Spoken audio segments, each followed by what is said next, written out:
एक सर्प ने बताया, चाहे जितनी भी दुश्मनी हो, इन 4 लोगों को कभी भी घर से बाहर नहीं निकालना चाहिए। नमस्कार दोस्तों, आप सभी का इस शिक्षाप्रद कहानी में हार्दिक स्वागत है। आज की कहानी बड़ी ही ज्ञानवर्धक है और आप सभी को बहुत ही महत्वपूर्ण सीख देके जाएगी। तो आप सभी दोस्तों से निवेदन है कि इस कहानी को अंत तक जरूर देखिएगा। तो चलिए इस कहानी में आगे बढ़ते हैं। कहा जाता है कि घर की कलह हमारे घर के सुख समृद्धि का नाश कर देती है।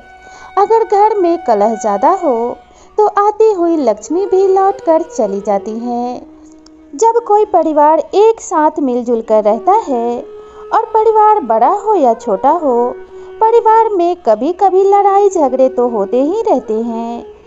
लेकिन वही लड़ाई झगड़े जब घर में रोज रोज होने लगे तो उस घर का विनाश निश्चित होता है। तो लड़ाई झगड़ों का हमारे जीवन पे क्या प्रभाव पड़ता है और किस हद तक वे हमें हानि पहुंचाते हैं, चलिए इस कहानी के माध्यम से जानते हैं। किसी नगर में एक बूढ़ी औरत अपने 2 बेटों के साथ रहती थी। बुढ़िया बहुत ही ज़्यादा गरीब थी और मेहनत मजदूरी करके अपने बेटों का लालन पालन किया करती थी। धीरे धीरे समय व्यतीत होता गया और बुढ़िया के दोनों बेटे युवा हो गए। जब बुढ़िया के बेटे युवान हो गए तो बुढ़िया ने मन में विचार किया कि अगर मैं अपने बेटों की शादी कर दूं तो मेरे घर में बहू आ जाएंगी और मैं बाहर के कामों पे ज़्यादा ध्यान दे पाऊंगी। इस तरीके से घर की देखभाल करने वाली 2 बहुएं हो जाएंगी और बेटे और मैं मिलकर कमाऊंगी तो हमारा परिवार ज़्यादा खुशहाल हो जाएगा। ऐसा मन में विचार करके बुढ़िया ने अपने दोनों बेटों से विचार विमर्श किया और दोनों की शादी तय कर दी। अब बुढ़िया के घर में 2 बहुएं आ गई और घर सुख शांति से चलने लगा। दोनों बहुएं आपस में बड़े ही प्रेम से मिलजुल के रहा करती थी। दोनों मिलजुल के घर के काम करती और बूढ़ी माँ बाहर से धन कमा के लाती और बूढ़ी माँ के दोनों बेटे भी मेहनत मजदूरी करके धन कमा कर लाया करते थे। इसी तरीके से कुछ दिनों तक उनका गुजारा चलता रहा। लेकिन कहते हैं ना कि समय के साथ सब कुछ बदल जाता है। अब उनके परिवार में धीरे धीरे लड़ाई झगड़े होने लगे। दोनों बहुओं के बच्चे भी हो गए, इसलिए परिवार बड़ा हो गया और काम भी ज़्यादा हो गया। अब तो दोनों बहुएं बात बात पे आपस में लड़ने लगी। तब बुढ़िया ने मन में विचार किया कि मेरा परिवार अब बड़ा हो गया है, हो सकता है मेरे और मेरे बेटों के यहाँ गांव में कमाने से मेरे घर की ज़रूरतें पूरी नहीं हो पा रही हैं, इसीलिए शायद मेरे घर में लड़ाई झगड़े हो रहे हैं। इसलिए मुझे अपने बेटों को परदेश कमाने के लिए भेज देना चाहिए। वे परदेश जाकर ज़्यादा धन कमा पाएंगे और इस तरीके से जब मेरे बेटे धन कमा के लाएंगे तो मेरा परिवार ज़्यादा सुखी हो जाएगा। ऐसा मन में विचार करके उस बूढ़ी माँ ने अपने दोनों बेटे को परदेश कमाने भेज दिया और दोनों बेटे परदेश कमाने चले गए। अब वे वहां से पैसे कमाकर भेजने लगे और बूढ़ी माँ अपने बहुओं की ज़रूरत की सारी चीज़ें उन्हें देने लगी। लेकिन फिर भी उनके घर के लड़ाई झगड़े कम नहीं हुए। झगड़े दिन प्रतिदिन बढ़ते ही गए। बड़ी बहू कहती कि मेरा पति ज़्यादा पैसा भेजता है और छोटी कहती कि मेरा पति ज़्यादा कमाता है। इस तरीके से कलह उनके घर में वास करने लगा। इन सब चीज़ों से परेशान होकर बूढ़ी माँ ने एक दिन अपनी बड़ी बहू को समझाया और कहा कि बहू देखो, क्षमा बड़न को चाहिए, छोटन को उत्पात। तुम बड़ी हो, अगर छोटी बहू गलती करती भी है तो तुम्हें उसे क्षमा कर देना चाहिए, क्योंकि छोटों को तो अधिकार होता है गलतियाँ करने का, लेकिन बड़ों को हमेशा बड़ापन दिखाते हुए उन्हें क्षमा कर देना चाहिए। और घर को जोड़ के रखने के लिए कुछ बातों को अनदेखा करते हुए बहू को तुम्हें भी समझाना चाहिए। जब बड़ी बहू ने अपनी सास की ऐसी बातें सुनी तो बहुत ज़्यादा गुस्सा करने लगी और कहने लगी कि तुम तो अपनी छोटी बहू को बढ़ावा दे रही हो। जब वो इस बात को सुनेगी कि क्षमावरण को चाहिए और छोटन को उत्पात, तो वो और ज़्यादा उत्पात करेगी और कलह करेगी। इसलिए आप मुझे ना समझाओ और जाकर अपनी छोटी बहू को समझाओ। अगर वो अपना मुंह बंद नहीं रख सकती तो मैं भी उसे कभी माफ नहीं कर सकती। बड़ी बहू की बात सुनकर वो बूढ़ी माँ अपनी छोटी बहू के पास गई और उसे समझाने लगी कि देखो बहू, वो तुम्हारी बड़ी जेठानी है और छोटों को हमेशा बड़ों का सम्मान करना चाहिए। अगर इस तरीके से तुम दोनों रोज रोज लड़ाई करोगी तो घर का माहौल खराब हो जाएगा और कलह से हमारे घर की सुख शांति का नाश हो जाएगा। इसलिए तुम इन सब बातों की जिद ना करो और बात बात पे झगड़ा करने की आदत छोड़ दो। अपनी सास की बात सुनकर छोटी बहू और अधिक गुस्सा करने लगी और अपनी सास से कहने लगी कि तुम तो हमेशा बड़ी वाली को ही प्रेम करती हो और उसी का पक्षपात करती हो, इसलिए मेरे पास चली जाओ। अगर ज़्यादा समझाने की कोशिश की तो तुम्हारे लिए अच्छा नहीं होगा। छोटी बहू का क्रोध देखकर बूढ़ी माँ समझ गई कि इन दोनों बहुओं को समझाना तो बेकार है, दोनों में से कोई भी समझने वाली नहीं है।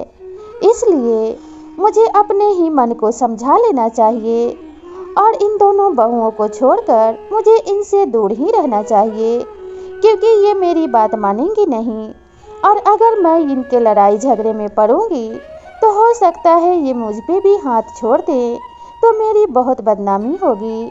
ऐसा मन में विचार करके बूढ़ी माँ ने एक फट्टा उठाया और जंगल में घास लाने के लिए चली गई। दोनों बहुओं ने जैसे ही झगड़ा करना शुरू किया, बूढ़ी माँ ने जंगल का रुख कर लिया और वहां जाकर घास काटने लगी। बूढ़ी माँ सुबह की गई दिन भर जंगल में घास काटती रही और जब शाम का समय हुआ तो फट्टे में घास लेकर वह घर को लौट आई।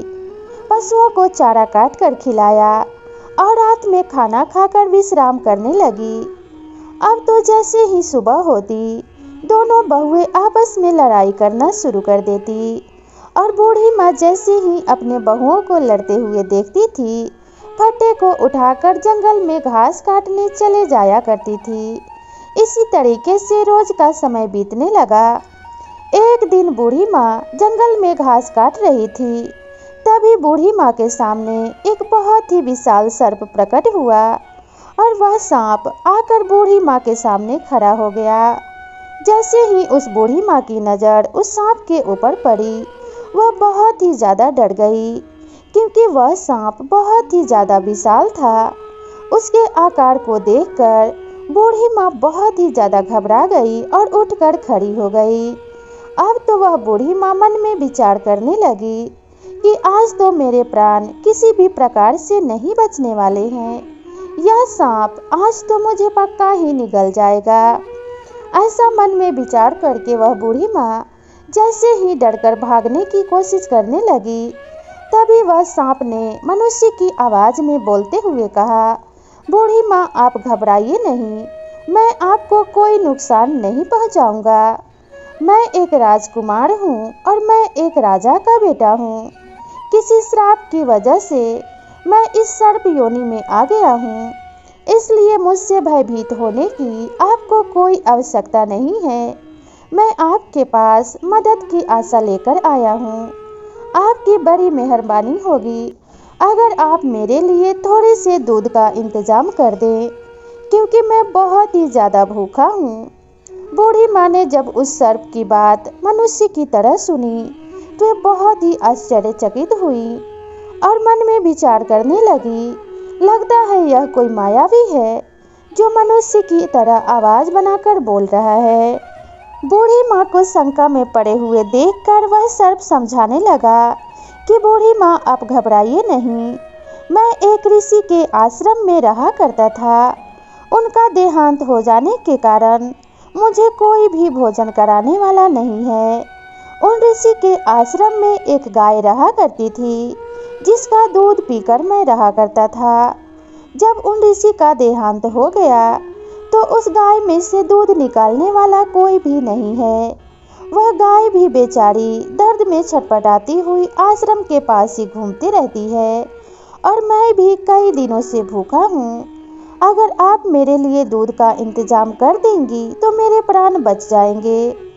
उस सांप की दर्द भरी कहानी सुनकर बूढ़ी माँ को उस पे दया आ गई और बूढ़ी माँ ने सांप से कहा कि बेटा, आज तो मैं तुम्हारे लिए दूध का इंतजाम नहीं कर पाऊंगी, लेकिन कल जब मैं यहीं पे घास काटने आऊंगी तो अपने घर से मैं तुम्हारे लिए दूध लेकर जरूर आऊंगी। बूढ़ी माँ ने उसे दिलासा देते हुए कहा कि आज का दिन तुम किसी तरीके से काट लो। सांप को बूढ़ी माँ के बातों पे विश्वास हो गया और वे वहीं पे बैठा रहा। जब बूढ़ी माँ ने घास काट लिया और शाम का समय हुआ तो घर को लौट गई। अगले दिन बूढ़ी माँ मन में विचार करने लगी कि अब सांप के लिए दूध कहाँ से लेकर जाऊं, क्योंकि जब मैं बहुओं से दूध मांगूंगी तो दोनों में से कोई भी मुझे दूध नहीं देगा, इसलिए मुझे दूध छुपाकर ही ले जाना पड़ेगा। ऐसा मन में विचार करते हुए वह बूढ़ी माँ सांप के लिए एक बर्तन में दूध अपने बड़ी बहू के रसोई में से निकाल कर ले आई और अपने आंचल में छुपाकर उस दूध को फट्टे में रखकर जंगल की तरफ जाने लगी। जब वह बूढ़ी माँ जंगल में पहुंची और थोड़ी देर प्रतीक्षा करने के बाद ही वह नाग भी बूढ़ी माँ के पास आया और बूढ़ी माँ से दूध मांगने लगा। तब बूढ़ी माँ ने दूध का वह पात्र उस नाग के सामने रख दिया और नाग ने वह दूध पी लिया। दूध पीने के बाद नाग के जान में जान आई और उसने बूढ़ी माँ का बहुत ही आभार प्रकट किया। अब तो नित्य प्रतिदिन बूढ़ी माँ कभी छोटी बहू के पास से तो कभी बड़ी बहू के पास से दूध लेकर नाग को पिलाने लगी और नाग प्रतिदिन बूढ़ी माँ के पास आकर दूध पीने लगा। एक दिन दोनों बहुओं ने आपस में विचार किया कि हमारा दूध आजकल थोड़ा कम लगने लगा है। ऐसा प्रतीत होता है कि हमारे रसोई से कोई दूध चुरा के ले जाता है। तब छोटी बहू भी बड़ी बहू की बात का समर्थन करते हुए कहने लगी कि ऐसा लगता है कि आपका और मेरा चोर एक ही है, जो हम दोनों की रसोई से दूध चुराता है। हमें छुपकर इस बात का पता लगाना पड़ेगा।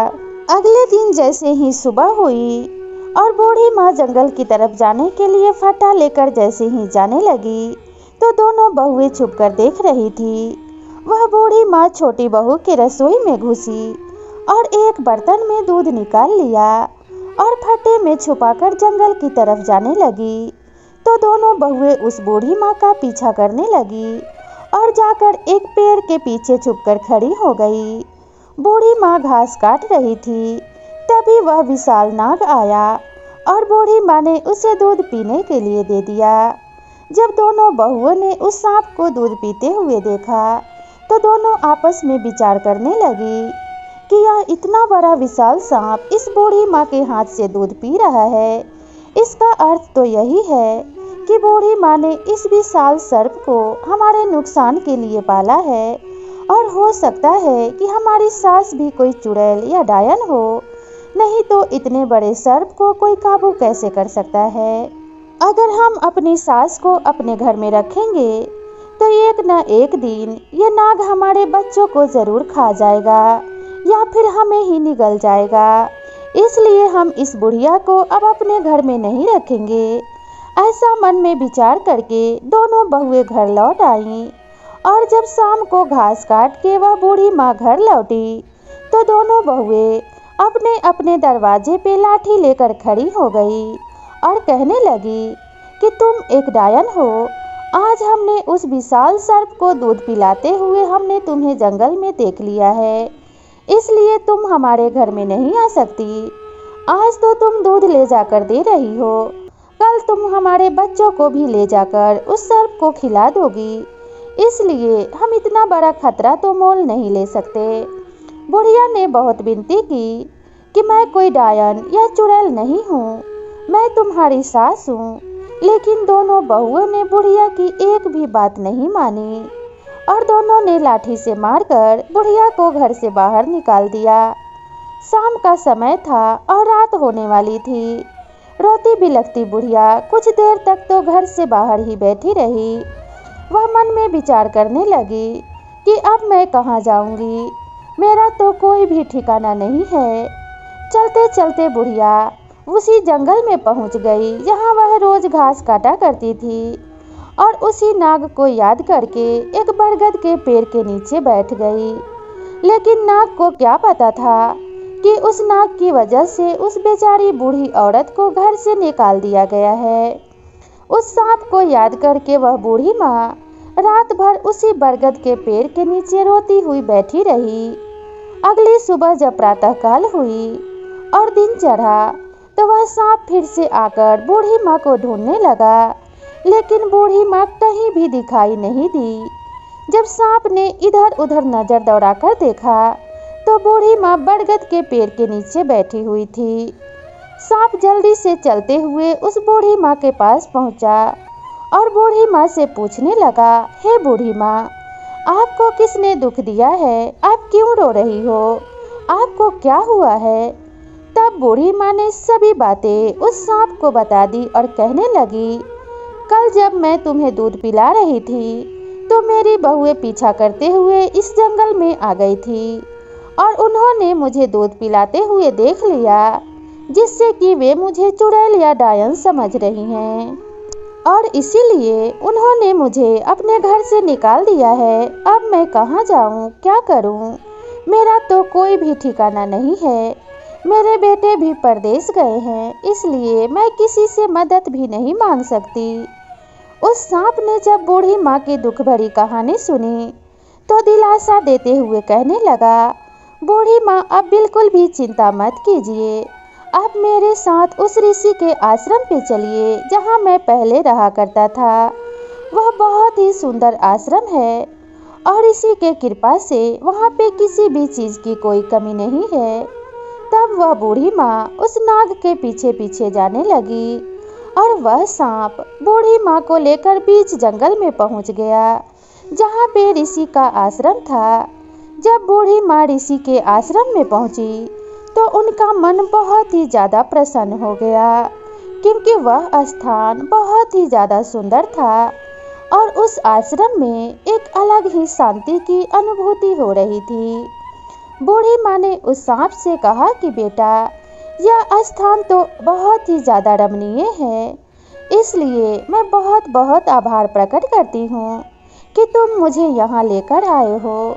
तब उस सांप ने कहा कि माँ, अब आप मेरी माँ हो, आपने एक माँ की तरह मेरा ख्याल रखा है, इसलिए हम अब इस आश्रम में माँ बेटे की तरह रहेंगे। वह गाय भी यहीं कहीं होगी, वह जैसे ही हमें देखेगी इस आश्रम में चली आएगी। आप उस गाय का दूध निकालना और फिर हम दोनों उस गाय का दूध पिएंगे और इसी की कृपा से यहाँ खाने पीने की चीज़ें कभी भी ख़त्म नहीं होती। आपको जो मन करे बनाइए, खाइए और मुझे भी खिलाइए।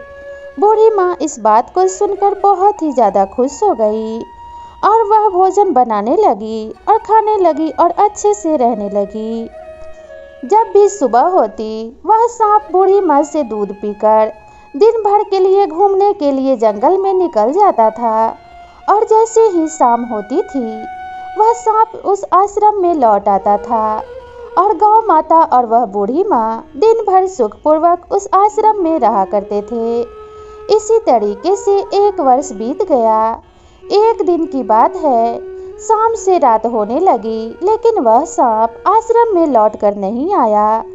अब तो बूढ़ी माँ को बहुत ही ज़्यादा चिंता होने लगी और वह मन में विचार करने लगी कि पता नहीं आज क्या हुआ है कि सांप अभी तक लौट के नहीं आया, पता नहीं मेरे बेटे को क्या हुआ होगा। ऐसा मन में विचार करके वह बूढ़ी माँ बहुत ही ज़्यादा घबरा रही थी। जब सुबह हुई तो बूढ़ी माँ उस सर्प को ढूंढने के लिए निकली। ढूंढते ढूंढते जब वह एक पेड़ के पास पहुंची तो वह सर्प एक पेड़ के डाली से दबा हुआ छटपटा रहा था। बूढ़ी माँ ने उस डाली को तोड़ तोड़ के सर्प को बाहर निकाला तो वह सर्प बुरी तरीके से घायल हो चुका था। सांप की यह दशा देखकर बूढ़ी माँ को बहुत चिंता हुई और बूढ़ी माँ उस सांप से पूछने लगी कि बेटा यह सब कैसे हुआ। तब सांप ने बताया कि दिन भर घूमने के बाद जब मैं आश्रम में शाम को लौट रहा था तो अचानक से तेज हवाएं चलने लगी और बारिश होने लगी। उन हवाओं से बचने के लिए मैं पेड़ पे चढ़ गया और तभी उस पेड़ की डाली टूटकर गिर गई और मैं उस डाली से दब गया। मैंने इस डाली के नीचे से निकलने का बहुत प्रयास किया लेकिन मैं सफल नहीं हो पाया और मैं राह देख रहा था कि कोई मुझे आकर इस मुसीबत से बाहर निकाल दे, लेकिन तभी आप आई हैं। एक जन्म तो मेरी माँ ने दिया था और दूसरा आपने दिया है। अगर आप थोड़ी देर नहीं आती तो मेरे तो प्राण ऐसे ही निकल जाते। बूढ़ी माँ ने उस सर्प को अपने हाथों में उठा लिया और आश्रम में ले गई। वहाँ जाकर बूढ़ी माँ उस सर्प को रोज मरहम बनाकर लगाने लगी और उस औषधि की वजह से वह सर्प धीरे धीरे ठीक हो गया और अब उसका श्राप भी खत्म होने लगा था, क्योंकि 20 वर्ष की आयु उसकी पूर्ण होने वाली थी। और धीरे धीरे एक दिन वह सांप एक सुंदर राजकुमार बन गया। जब बूढ़ी माँ ने उसे एक सुंदर राजकुमार बनते हुए देखा तो बहुत ही ज्यादा खुश हुई और उस राजकुमार से कहने लगी, बेटा तुमने मुझसे बताया था कि तुम एक राजा के बेटे हो, तो तुम्हें अपने पिता के पास जाना चाहिए। इसलिए हम कल ही उस राजा के यहाँ चलेंगे और तुम्हारे माता पिता से मिलकर आएंगे। अपने माता पिता की बात सुनकर वह राजकुमार उदास हो गया और कहने लगा, मैं वैसे पिता के पास नहीं जाना चाहता जिसने जन्म लेते ही मुझे जंगल में फेंक दिया था। बूढ़ी माँ ने समझाते हुए कहा, बेटा कोई माता पिता बुरे नहीं होते, बल्कि परिस्थितियाँ वैसी बन जाती हैं कि उन्हें बुरा बनना पड़ता है। इसलिए तुम किसी बात की चिंता ना करो और सब कुछ भगवान के ऊपर छोड़ दो। तुम्हें एक बार तो अपने माता पिता से अवश्य ही मिलना चाहिए। अगले दिन प्रातःकाल होते ही वह बूढ़ी माँ उस राजकुमार को लेकर उस राजमहल की तरफ चली गई और राजमहल के दरवाजे पर जाकर मंत्री से कहने लगी कि हमें राजा साहब से मिलना है। मंत्री ने उस बूढ़ी माँ को बताते हुए कहा कि अभी राजा किसी से नहीं मिलते, वे बहुत ही ज्यादा अस्वस्थ हैं और वे ऐसा लगता है कि अब नहीं बच पाएंगे। तब बूढ़ी माँ ने मंत्री से पूछा कि ऐसा क्या हुआ है। तब मंत्री ने बताते हुए कहा कि महारानी ने 20 वर्ष पहले एक सांप को जन्म दिया था, लेकिन राजा साहब समाज और मान मर्यादा का ख्याल करते हुए उस सर्प को जंगल में छोड़ आए थे। उसके बाद राजा को किसी भी संतान की प्राप्ति नहीं हुई और वह राजा उस समय से आज तक पश्चाताप की अग्नि में जल रहे हैं और अपने बेटे को याद कर करके बीमार पड़े हुए हैं। अगर उनका बेटा उन्हें नहीं मिला तो वे बच नहीं पाएंगे। मंत्री की बात सुनकर वह बूढ़ी माँ बताते हुए कहने लगी, यह वही सर्प है जिसको रानी ने 20 वर्ष पहले जन्म दिया था। अब इसका श्राप खत्म हो चुका है और यह एक सुंदर राजकुमार बन चुका है। मंत्री ने यह खुशखबरी जाकर राजा को सुनाई तो राजा तुरंत ही अपने बेटे से मिलने के लिए दौड़े दौड़े आए और राजा और रानी दोनों ने अपने बेटे को गले से लगा लिया। लेकिन राजकुमार अभी भी नाराज था और मिलने के बाद अपने बूढ़ी माँ के साथ जंगल लौट जाने के लिए तैयार हो गया। तभी राजा और रानी हाथ जोड़कर प्रार्थना करने लगे कि हे बूढ़ी माँ, आपने हमारे बेटे का बहुत ख्याल रखा है, उसे नया जीवन दिया है, लेकिन आप ही इसे समझा सकती हैं कि इस राजमहल को ये छोड़कर ना जाए, क्योंकि इस सिंहासन पे बैठने वाला दूसरा कोई भी नहीं है और हमारे पास और कोई भी संतान नहीं है जिसके सहारे हम अपना बुढ़ापा काट सके। तब वह बूढ़ी माँ उस राजकुमार को समझाने लगी कि हे बेटा, माता पिता का ध्यान रखना तो हर बच्चे का कर्तव्य होता है, इसलिए तुम्हें अपने माता पिता के पास ही रहना चाहिए। बूढ़ी माँ के समझाने पर वह राजकुमार उस राजमहल में रहने को तैयार हो गया। तब वह बूढ़ी माँ जंगल में लौटने लगी तो राजकुमार दौड़ते हुए गया और बूढ़ी माँ के पैरों में गिरकर रोने लगा कि हे बूढ़ी माँ, मैं इस राजमहल में रहने को तैयार हूँ, लेकिन मैं आपके बिना नहीं रह सकता। अगर आप मुझे छोड़कर चली जाएंगी तो मैं भी यहाँ नहीं रहूँगा। बूढ़ी माँ ने जब राजकुमार की ऐसी बातें सुनी और राजा रानी भी बूढ़ी माँ से प्रार्थना करने लगे, तो वे राजमहल में रहने को तैयार हो गई।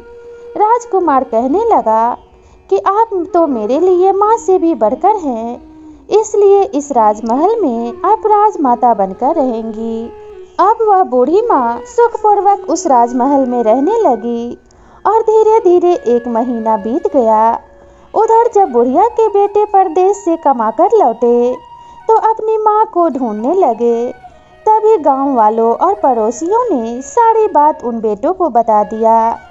जब बेटों को यह बात पता चली तो उन्होंने अपनी अपनी पत्नियों को मार के घर से बाहर निकाल दिया और दौड़ते हुए राजा के महल में पहुँचे और सिपाहियों से कहने लगे, यहाँ पे हमारी माँ रहती है, हमें उनसे मिलना है। लेकिन सिपाहियों ने उनकी बात नहीं मानी, लेकिन बहुत ज़्यादा जिद करने पर सिपाहियों ने यह संदेशा राजा साहब को दे दिया। जब बूढ़ी माँ को पता लगी कि उनके बेटे आए हैं, तो वह बूढ़ी माँ अपने बेटों को अंदर बुलाकर कहने लगी कि बेटा, मैं यहाँ पे बहुत ही ज़्यादा सुखपूर्वक रह रही हूँ। मेरे लिए तुम अपने परिवार में कलह ना करो और अपने पत्नी और बच्चों के साथ अपना सुखी जीवन व्यतीत करो। मेरा आशीर्वाद हमेशा तुम्हारे साथ है और अगर जीवन में सुखी रहना चाहते हो तो इन 4 बातों को हमेशा ध्यान रखना। कभी भी उन लोगों का अपमान ना करना जिसके वजह से तुम्हारा अस्तित्व है।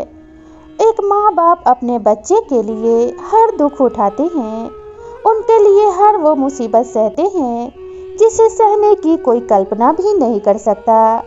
अगर कोई बेटा या बहू उन्हीं माँ बाप को घर से बाहर निकाल दे तो उन्हें कभी सुख प्राप्त नहीं होता, क्योंकि जो आज बहू है कल वही सास बनेगी और जो आज बेटा है कल वही पिता बनेगा।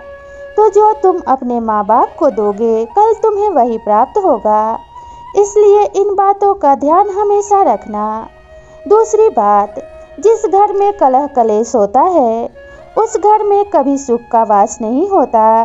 इसलिए 2 रोटी कम ही मिले लेकिन वह चैन और सुख की मिले, इसी में जीवन सार्थक होता है। तीसरी बात, परिवार के सभी सदस्यों में प्रेम बना रहे, इसलिए मनुष्य को कुछ बातों को अनदेखा भी कर देना चाहिए, क्योंकि जब हम छोटी छोटी बात पे लड़ने लगते हैं तो वह छोटी सी लड़ाई ही बड़े झगड़े का रूप ले लेती है और वही झगड़ा परिवार की सुख शांति को खा जाता है।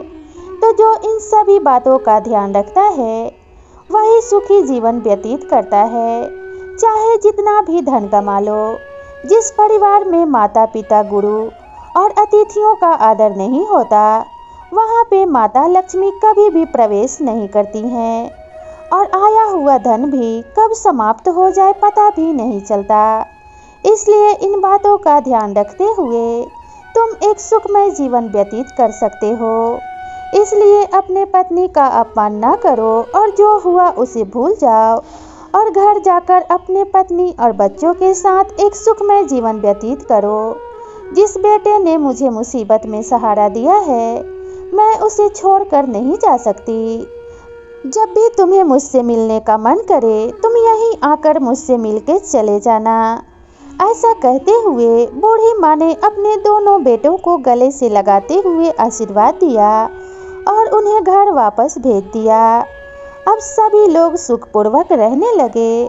तो मित्रों, इसी प्रकार से जो अपने परिवार का निर्वहन करता है उसके जीवन में कभी दुख नहीं आता, और जो छोटी छोटी बात में अपने घर में कलह कलेश करता है, अपने सास ससुर या फिर माता पिता का सम्मान नहीं करता, उसके घर की सुख शांति धीरे धीरे नष्ट हो जाती है। तो अगर आप सुखी जीवन की चाह रखते हैं तो आपको भी इन सभी बातों को ध्यान में रखना चाहिए, ताकि आपके जीवन में हमेशा सुख बना रहे और आपके घर में शांति का वास रहे। तो दोस्तों, आपको यह कहानी कैसी लगी हमें कमेंट करके ज़रूर बताइएगा। और अगर आप मेरे चैनल पे नए हैं तो चैनल को ज़रूर सब्सक्राइब कीजिएगा। तो मिलते हैं इसी तरीके की नई कहानी के साथ, तब तक के लिए नमस्कार।